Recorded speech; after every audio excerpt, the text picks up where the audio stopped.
Bonjour YouTube, bienvenue sur ma chaîne. On se retrouve aujourd'hui pour une nouvelle vidéo. Aujourd'hui sur cette vidéo, je voudrais vous parler d'un sujet qui me tient particulièrement à cœur. C'est le sujet du tir de munitions anciennes et plus particulièrement des risques inhérents à ce type de munitions. C'est le long feu. Alors je pense que vous avez déjà tous entendu cette expression dans le langage courant. Oh, cette histoire, je vais la régler vite, ça va pas faire long feu.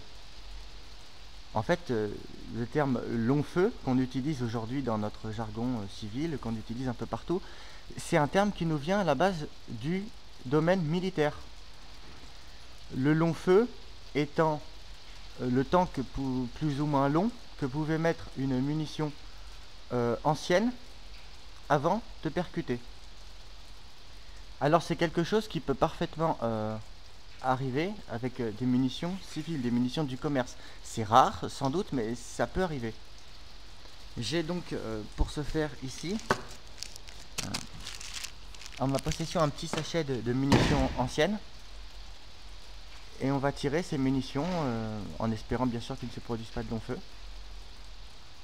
Et on va décortiquer ça. Je vais vous expliquer qu'est-ce qu'il faut faire en cas de ce qu'on appelle un long feu.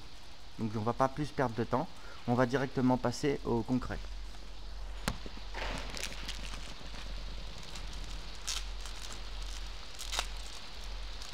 Donc je précise qu'il fait particulièrement froid aujourd'hui et que j'ai comment vous dire, j'ai les mains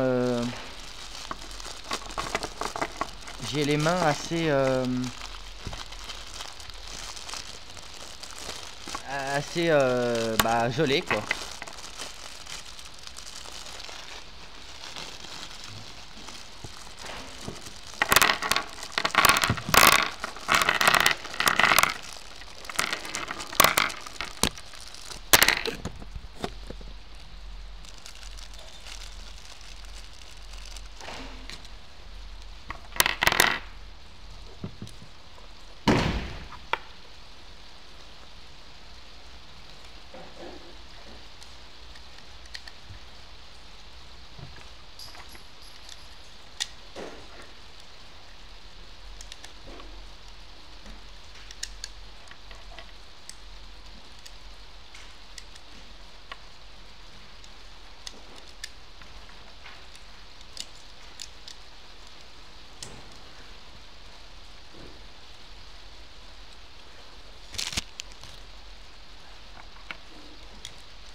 Donc je graille un chargeur de 10 et je fais un autre chargeur de 5 munitions.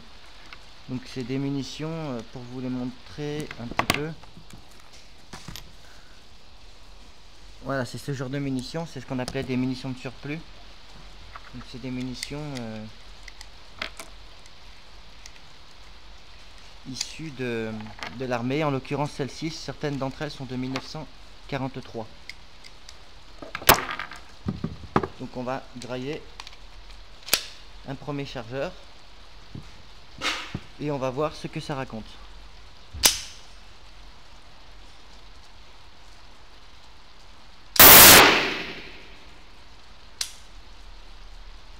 Donc un long feu vient de se produire. Je laisse mon arme, voilà, toujours en direction de la zone de tir, et je vais désarmer. C'est simplement, en fait, là il n'y a pas eu de long feu, c'est simplement que la munition ne s'est pas réarmée correctement, en fait.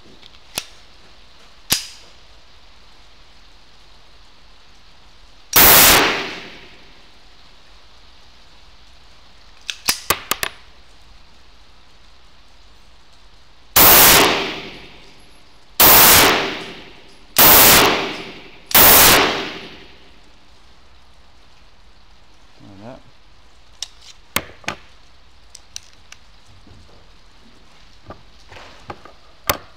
Donc là, il y a une munition, un nouvel incident de tir. C'est-à-dire que c'est une munition qui ne s'est pas réarmée correctement. Ah oui.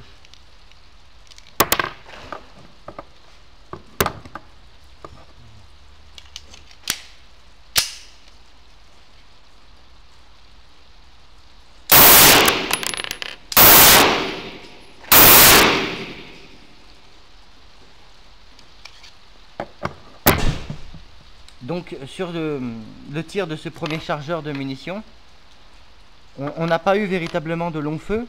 On a eu simplement un incident avec une munition qui ne s'est pas correctement réarmée. Et puisque en fait, ces munitions étant anciennes, si vous voulez, la poudre n'est plus forcément de bonne qualité. Mais on n'a pas eu de long feu, ce qui est en fait très bien. Je rappelle que là, les munitions que je tire, c'est des munitions de 1943.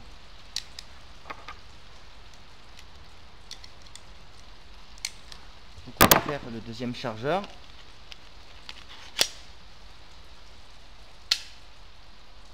Voilà, forcément. Ok. Ok.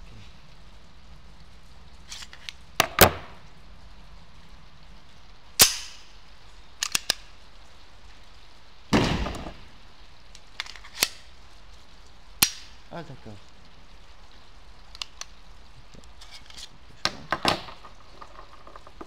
Donc, tir du deuxième chargeur.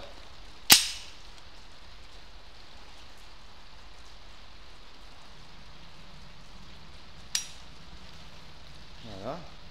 Donc, là, il y a véritablement un long feu donc, qui vient de se produire, un incident de tir.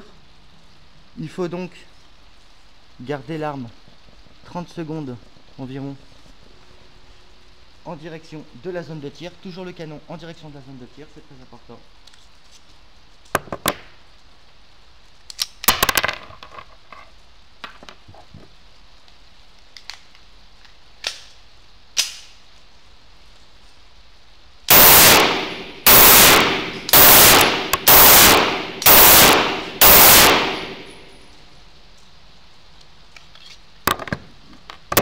Donc on n'a qu'une munition sur ce chargeur qui n'a pas percuté correctement.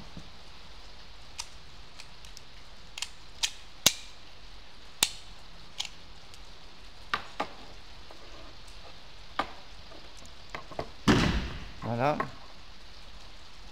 Donc il nous reste encore 7 munitions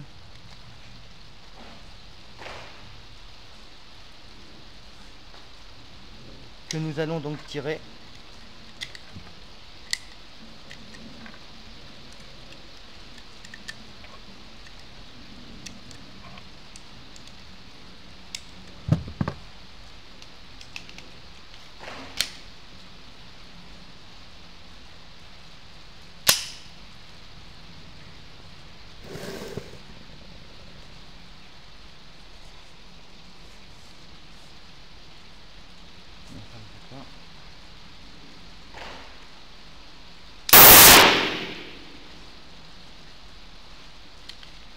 Donc, incident de tir. La munition n'a pas pu s'extraire correctement et donc la munition suivante ne s'est pas réarmée.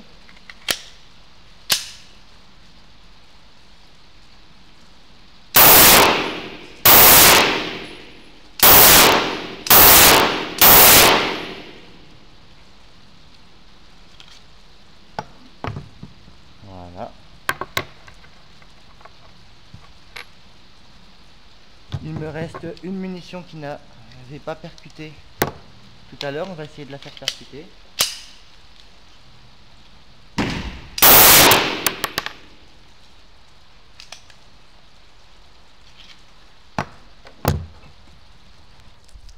Voilà YouTube, c'est donc on arrive à la fin de cette vidéo. J'ai voulu, au travers d'une séance de tir, vous relater les incidents de tir qu'on pouvait avoir avec des munitions anciennes, en l'occurrence celle-ci étant de 1943. Je voulais également vous sensibiliser au terme du long feu.